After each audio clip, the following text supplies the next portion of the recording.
Dengarkanlah kisah yang akan membawa kita kembali ke zaman purba Babilonia, sebuah kerajaan yang megah, namun diselubungi kegelapan di bawah pemerintahan seorang raja yang zalim. Suatu malam, di dalam istananya yang mewah, Raja Namrud terlelap dalam tidurnya. Namun ketenangan itu tidak bertahan lama. Baginda terjaga dengan nafas yang tercungap-cungap, peluh dingin membasahi dahinya. Sebuah mimpi buruk telah menghantui lengannya, sebuah penglihatan yang begitu nyata dan menakutkan. Di dalam mimpi itu, Baginda melihat sebuah bintang terang muncul di ufuk langit.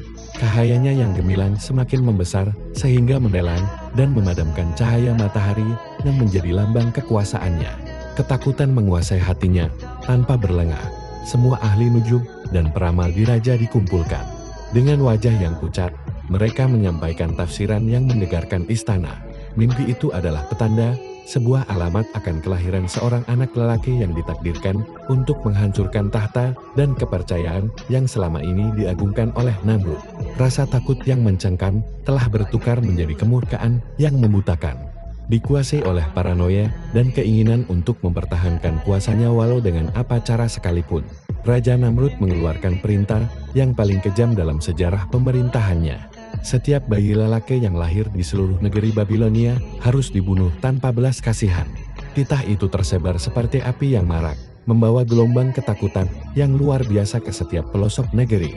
Suasana yang dahulunya damai kini bertukar menjadi medan penyembelihan yang mengerikan.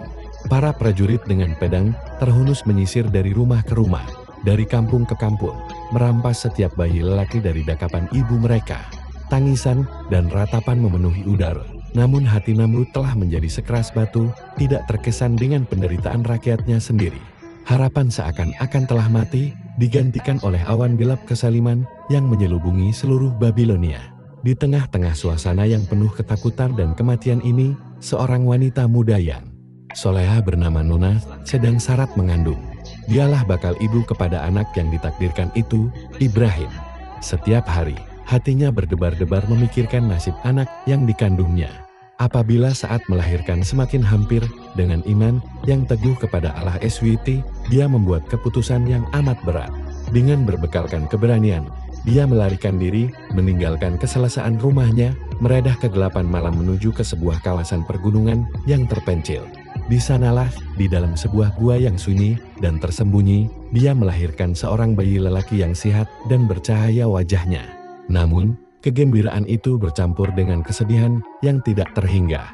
Untuk melindungi puteranya daripada kekejaman Namrud, dengan hati yang hancur luluh dan air mata yang berlinangan, dia membalut Ibrahim dengan kain sederhana, menciumnya buat kali terakhir, lalu meninggalkannya sendirian di dalam gua itu. Menyerahkan nasib anaknya sepenuhnya kepada perlindungan Tuhan.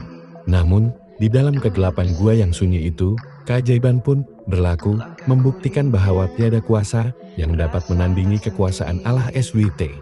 Bayi Ibrahim tidak pernah keseorangan.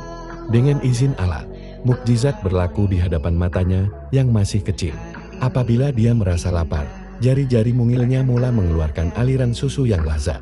Apabila dia dahaga, jari yang lain pula mengalirkan madu yang manis, dan dari jari yang lain, keluar pula kurma yang berkhasiat untuk mengalas perutnya. Perlindungan ilahi menyelubunginya dengan begitu sempurna. Pertumbuhannya juga luar biasa, setiap hari di dalam gua itu, bersamaan dengan tumbesaran seminggu, dan setiap minggu bersamaan dengan sebulan. Dalam masa yang singkat, dia membesar menjadi seorang anak yang cerdas dan kuat, jauh dari penglihatan Namrud dan para tenteranya. Inilah bukti nyata bahwa sejak detik pertama kelahirannya lagi, Nabi Ibrahim AS telah berada di bawah jagaan dan pemeliharaan langsung dari Allah yang Maha Pelindung.